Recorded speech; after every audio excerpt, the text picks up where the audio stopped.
You'd think marrying a rich guy was the jackpot, right? Well, let me tell you about my life with Paul. It's like living in a gilded cage, shimmering from the outside, but boy, it rattle your soul. The day I met Paul, it was all so ordinary. I was at this networking event, bored out of my mind, nursing a glass of Chardonnay. Then came Paul, Mr. Moneybags himself, but as interesting as watching paint dry.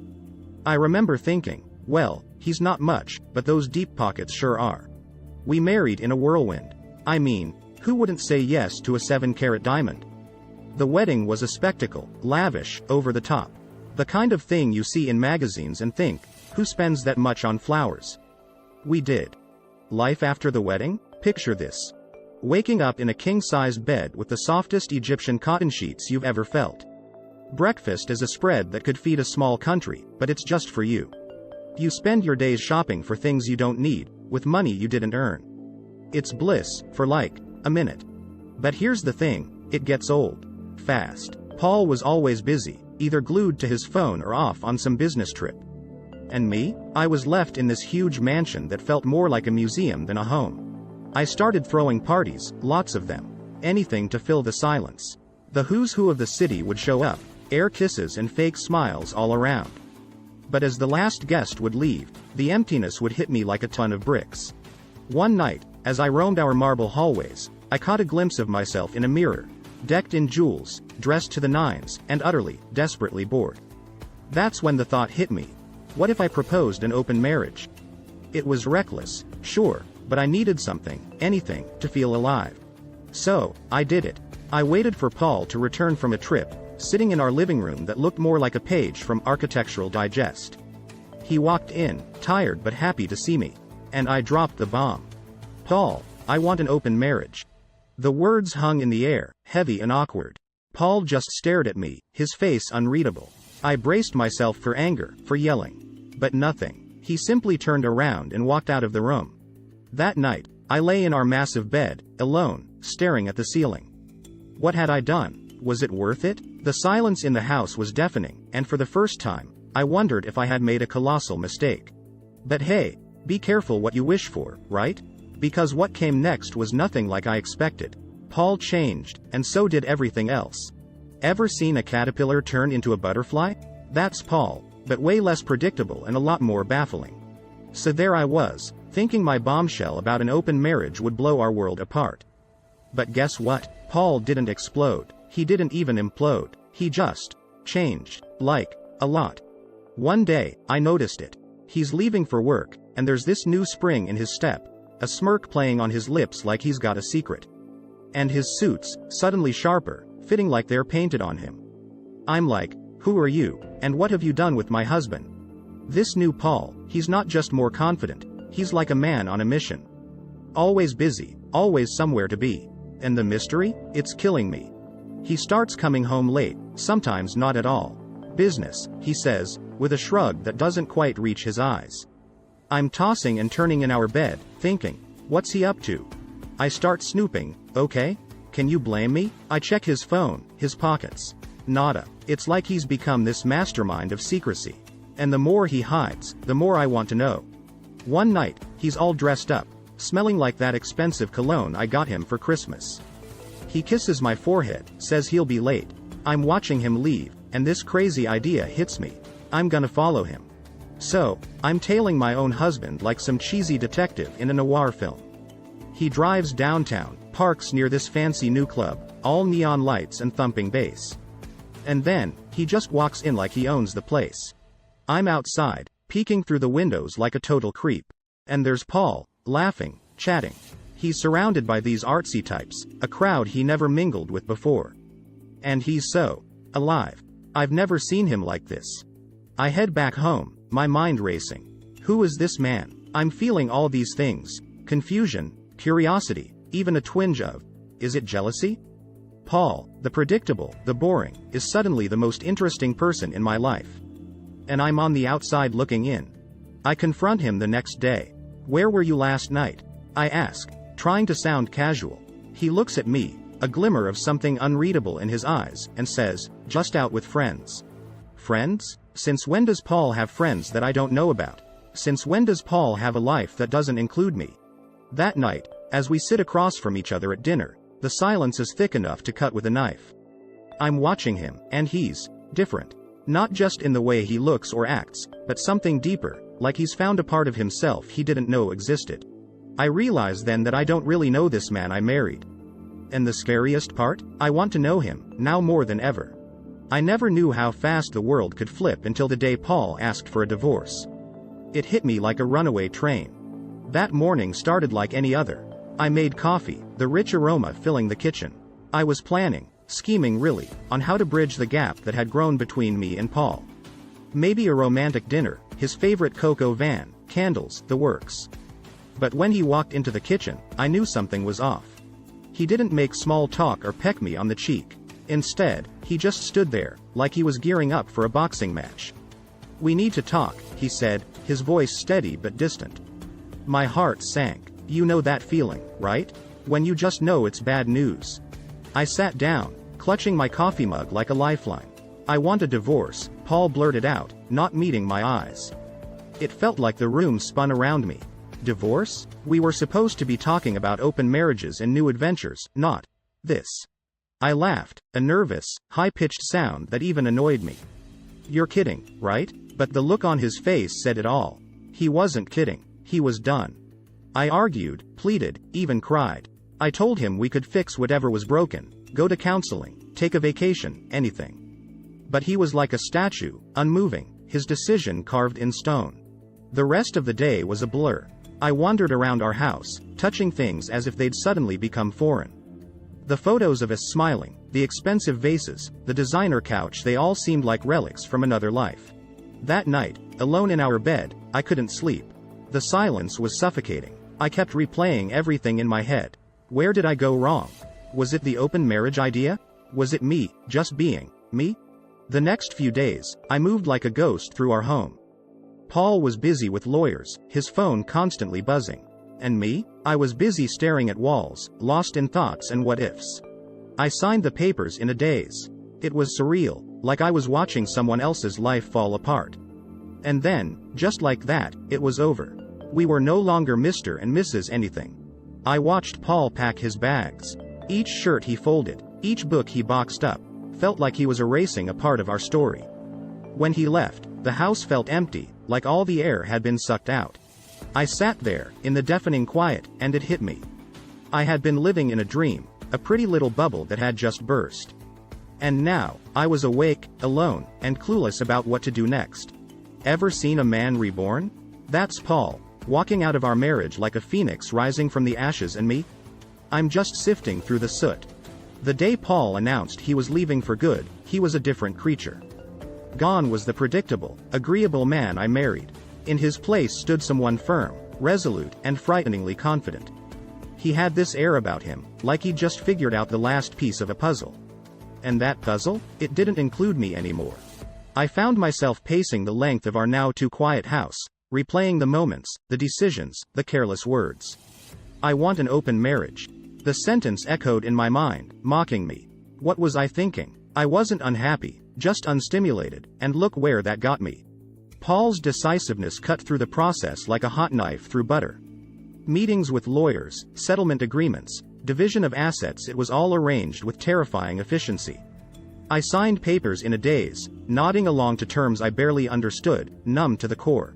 Every signature felt like signing off pieces of my life, my identity. The woman who thrived in luxury and excitement was now sitting in a half-empty house, the walls echoing with the ghost of laughter and arguments.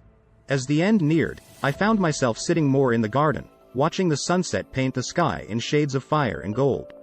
There was a metaphor there, I'm sure endings and beginnings or something poetic like that. But all I felt was the chill of the evening settling in my bones. When the final day arrived, I watched as Paul did one last walk through of the house. He paused at certain spots, a small frown creasing his brow, perhaps remembering the same moments I did. Or maybe he was just checking to make sure he hadn't left anything behind. He stopped in front of me, his expression unreadable. "Goodbye," he said, and there was a softness there, a hint of the man I once knew. But it was fleeting, gone as soon as he turned and walked out the door, the click of the latch loud in the silent house. The weeks that followed were a blur. Friends offered sympathies and awkward pats on the back, but their words were muffled, distant. I moved through the days mechanically, attending to the necessary tasks to finalize the end of a chapter in my life. Looking around the house, our house, I felt a profound sense of loss. Not just for the marriage or the love that had once bloomed here, but for the person I was when I first stepped through these doors. Naive, hopeful, and so certain of the future. I spent nights on the balcony, the city lights a distant glitter. And in those quiet moments, I allowed myself to feel it all, the anger, the sadness, the piercing regret. I let the tears come, mourning not just the end of my marriage, but the end of who I thought I was. But with each passing day, a new determination took root. If Paul could emerge from this reborn, then damn it, so could I. I wasn't sure who I'd be on the other side, but I was ready to find out. Who knew starting from scratch would feel like free-falling without a parachute? But here I am, learning to fly on my way down. Post-divorce life hit me like a cold shower. Gone were the days of mindless shopping sprees, high-end salons, and lunches at Michelin-star restaurants. Suddenly, I'm looking at price tags and budgeting words that never existed in my dictionary. I moved out of our mansion, of course. It felt too big, too empty. Now, I'm in this cozy 2-bedroom apartment downtown. It's nothing fancy, but it's mine. The walls aren't adorned with expensive art. Instead, there's a painting I attempted. It's terrible, but it makes me smile. My new life is a string of discoveries. Like, did you know there's more to coffee than just ordering it? I took up a barista course. There I was, frothing milk and trying not to burn myself, surrounded by people half my age. It was terrifying and exhilarating.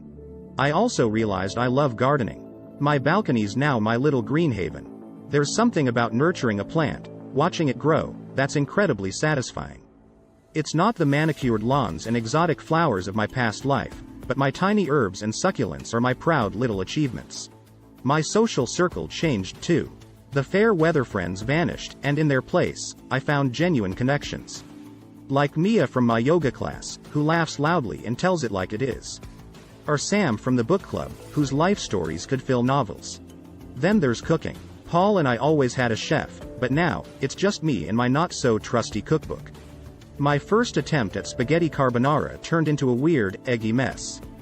But you know what? I ate it with pride because I made it. And I'm learning, one burnt pot at a time. I started freelance writing too. Nothing big, just some lifestyle articles here and there. But when I saw my name in print for the first time, it was a rush. It's my thoughts, my words, out there in the world. There are tough days, don't get me wrong. Days when I miss the comfort, the certainty of my old life. When the silence in my apartment gets too loud, and I find myself scrolling through photos of Paul and me. But there's a newfound strength in me. Each day, each challenge, I'm rediscovering who I am. Not the wife of a rich man, not the socialite, but me, just me. And slowly, I'm building a life that's authentically mine. It's not perfect, it's not glamorous, but it's real. And for the first time in a long time, I'm excited to see what comes next. Life's funny, you know. Just when you think you've got it all figured out, it throws you a curveball that changes everything. It was a rainy Tuesday when I heard about Paul's latest venture. The guy who I thought couldn't surprise me anymore was now the talk of the town. He'd started this tech company, something to do with environmental solutions, and it was booming. I heard he was happier than ever, and a part of me felt a strange mix of pride and something else. Regret, maybe? Sitting in my little apartment, with the rain drumming against the windows, I couldn't help but think about how I had underestimated him. All those years, I saw Paul through this lens of my own making, never really seeing him for who he was. And now, he was out there, making a difference, being the man I never gave him credit for. That realization hit me hard. I spent so many years chasing excitement, thinking Paul was the anchor holding me back. But in truth, I was my own anchor, my own barrier to growth. It's a tough pill to swallow, acknowledging your own flaws, your own mistakes. So, I started working on myself. I mean, really working on myself. Not the spa and mimosas kind of self-care, but the gritty, uncomfortable kind. I began with therapy, cliché, I know. But sitting on that couch every Thursday, unraveling the knots in my mind, I learned more about myself than I ever did living in luxury. I realized I had prejudices, not just about Paul but about life in general. I always thought happiness came from things, from status. But here I was, living a life so different from my past, and I was content. More than that, I was happy. I took up volunteering, something I never considered before. There's this local community center where I help out. It's nothing glamorous, but when I see the kids' faces light up during our art sessions, it's worth more than any designer dress I ever owned. I also made peace with my past. I reached out to Paul, not to rekindle anything, but to apologize, to acknowledge my part in our failed marriage. We met for coffee, a small, quaint place he chose. Seeing him again was surreal. He looked different, happier, more at ease. "I'm sorry," I said, the words feeling both heavy and freeing. He just nodded, a gentle, understanding smile on his face. "We both made mistakes," he replied. And just like that, a weight lifted off my shoulders. We talked a bit more, about our lives, our new ventures. It was nice, talking to him without the baggage of our past. Leaving the coffee shop, I felt lighter. It was like closing a book and putting it back on the shelf. A good book, with its ups and downs, but one you've read and learned from. As I walked back to my apartment, the rain had stopped, and the sun was peeking through the clouds. It felt symbolic, like the universe's way of saying, "You're on the right path." Sometimes, the end of one story is just the beginning of another. And this is my beginning. Gone are the days of lavish parties and designer clothes. Now, it's about finding joy in the little things. Like my first attempt at making bread. Let me tell you, the kitchen was a disaster, but the laughter was real. I started reconnecting with old friends, the ones I'd left behind in my whirlwind of a married life. They were hesitant at first, but genuine bonds have a way of rekindling. We shared stories, not of glamorous events, but of real, raw life experiences. I never knew how much I missed that. Then there's the job. I landed a position at a small marketing firm. Nothing fancy, but it's mine, earned by me. Every day is a challenge, but it's thrilling to learn, to grow. I've come to realize that my value isn't tied to my bank account, but to the effort and passion I put into my work. And Paul? I hear about him now and then. He's doing well, really well, and oddly enough, that makes me happy. Seeing him thrive, in a way, validates my own journey. We've both found our paths, separate but equally fulfilling. I won't lie. There are moments of loneliness, moments when the quiet of my apartment feels overwhelming. But in those moments, I've learned to be my own comfort. I've picked up painting abstract, colorful, and free. Each stroke is a reflection of my thoughts, my emotions. I've also started a blog, sharing my journey, my ups and downs. The response has been unexpected. People connect with my story, and their words of encouragement are a balm to my soul. It's like building a community, a virtual one, but real nonetheless. There's also a new man in my life. No, not like that. He's a friend, someone who makes me laugh, challenges my ideas, and respects my space. We go on long walks, talk about everything and nothing. It's refreshing, having a connection that's not based on expectations, but on mutual respect and understanding. As I sit here, typing this, looking out at the city lights, I feel a sense of peace. It's not the fairy tale ending I once envisioned, but it's real. It's messy, beautiful, and uniquely mine. I've learned so much about life, love, and most importantly, about myself. I've learned that strength isn't just about standing alone. It's about having the courage to start over, to rebuild. So, here's to new beginnings, to the journey ahead. It's not going to be easy, but I've got a feeling it's going to